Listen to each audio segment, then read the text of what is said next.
சிறகை விரிக்கும் ஒரு பருந்து, அது உயர பறக்கும் வரை அழகு. இரவினில் தோன்றும் நிலவை நான் உன் கண்களாய் காண்கிறேன். பகல் வரும் நேரம் நெருங்கவே நான் பதற்றங்கள் ஆகிறேன். நினைவிலும்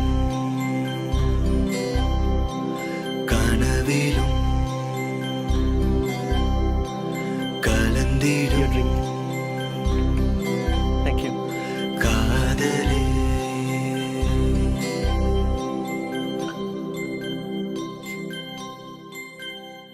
Thank you guys. Let's do it all over again tomorrow night. Thank you everyone. Yeah, until it's Ashwin signing off from your heart.